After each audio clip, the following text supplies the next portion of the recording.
बिस्मिल्लाहिर्रहमानिर्रहीम। आज के इस इस्तकबालिया व इदारे तशक्कुर के सदर आली जनाब शमसु फीसा मिल्लत के डेरी वाले सहनशीन के तशरीफ फरमा रसूलपुरा के सभी जिम्मेदारान, आज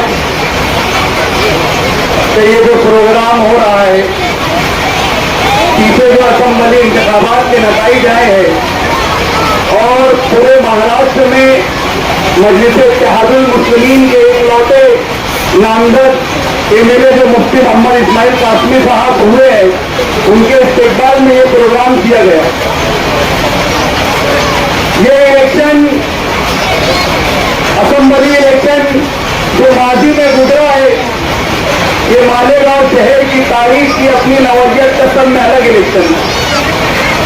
हमारे मुखालफिन ने ये इलेक्शन के अंदर अपना वो हर सियासी का इस्तेमाल कर दिया था, जिससे बजाय ये दिखता था कि इलेक्शन के नतीजे उनके हक में होंगे, और ऐसी ऐसी साजिशें, ऐसे ऐसे पाबंद रखे गए और इस तरह शहर की आवाम को गुमराह किया गया, गोया जैसे वो दूध के धुएं अभी के अभी इस शहर में आ रहे हैं। ये इलेक्शन अपनी नौयत से बिल्कुल मुख्तलिफ रहा, यहाँ पर जमहूरियत की रूह का खून भी किया गया और हमने मस्जिद इत्तेहादुल मुस्लिमीन के उम्मीदवार ने और उनके वर्करों ने इलेक्शन की रूह को बरकरार रखने की हर मुमकिन कोशिश की। जब ये इलेक्शन शुरू हुआ और तशरीह मुहिम का आगाज हुआ, तो किला खंडक से हमने एक आवाज दी थी कि अब की बार 1.5 लाख पार, और अल्हम्दुलिल्लाह अगर हमारी ऑटो के ऊपर डाका नहीं डाला जाता, हमारी अपनी ऑटो की चोरी नहीं की जाती, तो हम ये शहर को बता देते कि हम भी इस बार 1.5 लाख पार हमें होगी। हमारे सामने जो शिकस्त होता उम्मीदवार है, उन्होंने सैलानी चौक के प्रोग्राम पे बता दे खुद कहा कि ये शहर के अंदर 40,000 बोगस वोट हुई, और उन्होंने हमारे ऊपर इल्जाम लगा कि ये 40,000 वोट जो जीत कर आए हैं उन्होंने ये बोगसी की। शहर की आंखों ने देखा, ये इतने बेवकूफ तो नहीं, शहर को समझना चाहिए कि पूरे शहर ने देखा कि सुबह की अवधि सातों में एक मखसूस बरादरी की टारगेट करके हर पेटी के ऊपर 100 वोट बोगस गिरा दी गई। अगर वो 100 वोट को हम 432 वोट से पेटियों से सर्व देंगे तो हमें 40,000 के वोट वो करीब नजर आते, और हमें मिली 1,10,000। ये वोट मिला लेंगे तो हमारी 1.5 लाख के बाद हम वोट पार कर चुके हैं। इन्होंने हर वो हथकंडे अपनाए जिससे वो जीत हासिल कर सके, लेकिन बोलते हैं ना, तुम सारे असबाब इख्तियार कर लो, खुदाए बरतर अपनी बरतरी अपने आप अपने पास ही रखता है और आखिरी फैसला अल्लाह का होता है। इन्होंने हर हथकंडे अपना लिए, छल बल ताकत, कौन सा ऐसा डिपार्टमेंट नहीं था जिनको इन्होंने अपने खरीद कर नहीं रखा। जब पोलिंग में जाने दो, काउंटिंग के अंदर भी 3 दफे रिकाउंटिंग हुई, तीनों दफे रिकाउंटिंग गैर कानूनी तरीके से हुई। एक दफे ईवीएम पेड मशीन मोड़ ली गई। ये ईवीएम पेड मशीन के अंदर कोई चीज का अगर डाउट और शंका नहीं निकली तो कोई किस्म की रिकाउंटिंग नहीं हो सकती।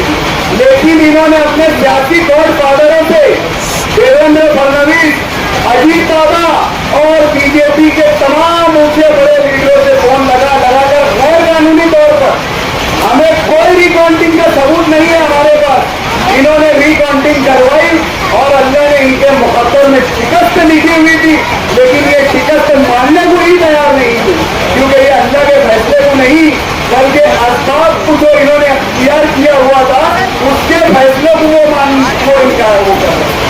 ये कहीं से कोई नहीं थे कि इनको शिकस्त होगी, लेकिन बोलते हैं ना, अल्लाह का कानून है, अल्लाह की कुदरत है, जिसे चाहे इज्जत देगा, जिसे चाहे जिल्लत देगा। तुम हर चीज के वो नक्शे तैयार कर लो, अगर अल्लाह ने आपकी हार लिखी है आपके मुकद्दर में तो वो तमाम नक्शे आपके मुंह पे उल्टे पलट दिए जाएंगे। ये शहर में देखा, ये चीज 162 वोट की, मैंने मुफ्ती साहब को जब मैं सबसे पहले काउंटिंग सेंटर के अंदर सबसे पहले मैं मुबारकबाद देने वाला हूँ। मैंने मुफ्ती साहब से ये कहा कि साहब अपन 162 वोट से चुन के आए, ये 162 वोट इसके सर में सर बनेगी। ये सोचते रहेगा कि वो कहाँ कम पड़ गए, इसने दुनिया के सारे अल्फाज तैयार कर दिया, लेकिन ये हर वो जगह हर रात में चौक चौक कर उड़ेगा कि मैंने ऐसी कौन सी कमी छोड़ दी है कि मुझे 162 वोट दिया। ये अल्लाह का कानून है, ये कुदरत का कानून है कि तुम कुदरत से हटकर तुमने अल्फाज पर तुम भरोसा रखा था, तुम्हारी निगाहें अल्लाह से हट चुकी थी, इसलिए अल्लाह ने अपनी ताकत बताया और हमें 165 वोट से जीत थी। ये जीत जहाँ शहर भर के वोटरों का इस जीत में हिस्सा है, खास तौर से वार्ड नंबर 17 की मेरी उन भाइयों माँ बहनों का मैं शुक्रिया अदा करना चाहता हूँ जिन्होंने सुबह की अव्वलीन सातों में मुफ्ती साहब को अपना कीमती वोट दिया। मैं उन नौजवानों का, उन बुजुर्गों का और उन फर्स्ट टाइम वोटरों का शुक्रिया अदा करना चाहता हूँ जिन्होंने अपनी हक राय रही मुफ्ती साहब के लिए इस्तेमाल। आप लोगों की मालूमात में एक बात का इजाफा करते चलूं, यही वार्ड नंबर 17 है जहां मुफ्ती साहब को मुख्तलिफ इलाकों से मुफ्ती साहब पीछे चल रहे थे। ये जैसी 17 नंबर की पेटी खुली, इसकी तमाम तर ढेर हो नया पूरा। कोई को मेरी बात बुरी लगे तो माजरत, लेकिन जिनकी बात है उन तक के बात पहुंचानी जरूरी है। ये नया पूरा और इस्लामपुरा, नया इस्लामपुरा मुख्तलिफ इलाकों से पूरे शहर भर के अंदर सब में ज्यादा वोट अगर मुफ्ती साहब को किसी वार्ड से मिली तो ये वार्ड नंबर 17। इसलिए आप बहुत बहुत मुबारकबाद के हकदार है। इतनी बात मैं अपनी बात बोलकर शुक्रिया, बहुत बहुत शुक्रिया।